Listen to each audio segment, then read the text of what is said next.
Régional, à l'heure où ils s'affrontaient à distance à Montpellier, l'un Georges Frêche au Zénith, l'autre Jacques Blanc au Palais des Congrès, les chefs de file de la droite et de la gauche régionale débattaient ainsi sur notre antenne en compagnie du troisième homme de ces régionales, le leader régional du Front National. Extrait.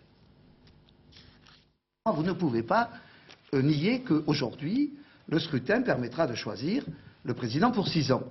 Ce n'est pas un problème de personne, c'est un problème de méthode. Il y en a un qui est brutal et qui ne peut pas faire vivre une agglomération à 40 communes. Comment ferait-il vivre une région à 1550 communes? La conception, moi je crois profondément à l'aménagement équilibré et harmonieux du territoire. Pour créer des emplois, que faut-il?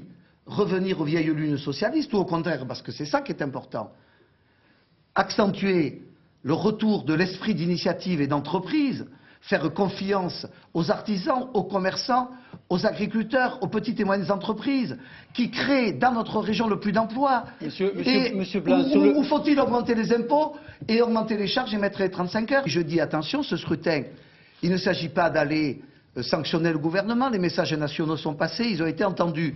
Il s'agit aujourd'hui de savoir quelles sont les équipes qui permettront au Languedoc-Roussillon d'aller de l'avant.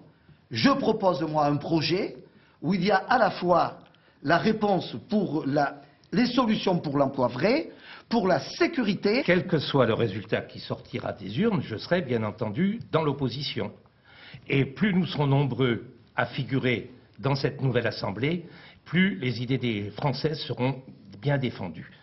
Mais ce que je voudrais dire, je vous ai répondu très brièvement, ce que je voudrais dire quand même par rapport au sondage qui vient de nous parvenir, eh bien, c'est que l'écart qui existait entre mes deux concurrents n'a cessé de se creuser de sondage en sondage, d'élection en élection.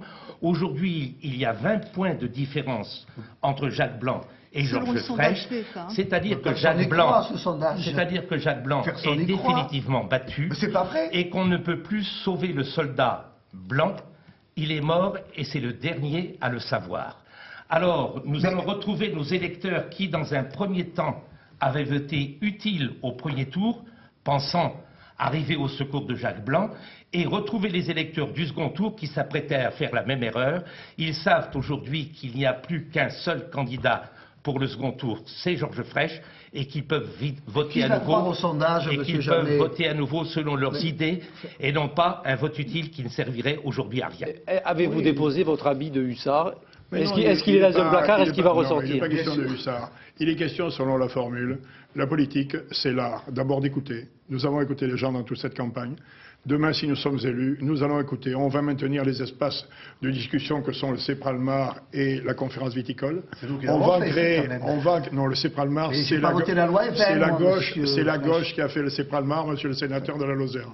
Et c'est également la gauche qui a fait la conférence viticole du temps de monsieur Taillade. Et la loi Evin, ça c'est la gauche. La loi Evin, bravo. La gauche, actuellement, elle se bat contre une sénatrice UMP de la Réunion qui veut inscrire sur toutes les bouteilles de vin le 28. Tu as voté la loi Evin, toi. Et ça, c'est une chose que tous les viticulteurs savent. Oui. Donc je reviens à ce que vous m'avez dit. Il faut écouter les gens, et puis au bout d'un certain temps, quand on a avec soi 60 à 70% des gens, il faut décider. Et donc, on ne dirige pas une ville comme Montpellier. Moi, jusqu'à maintenant, j'ai dirigé la ville de Montpellier. Si je suis élu, je démissionne de mon poste de maire dans 10 jours. Et tant que j'étais maire de Montpellier, c'est la loi démocratique, c'était tout pour Montpellier. Et demain, ce sera tout pour la région, avec la même honnêteté et la même loyauté. Donc vous et donc, de la même façon, après avoir décidé, après avoir écouté les gens, je déciderai. Et donc, je n'ai jamais eu mauvais caractère, mais j'ai du caractère. Et en politique, il faut avoir du caractère. Sinon, on est un ectoplasme.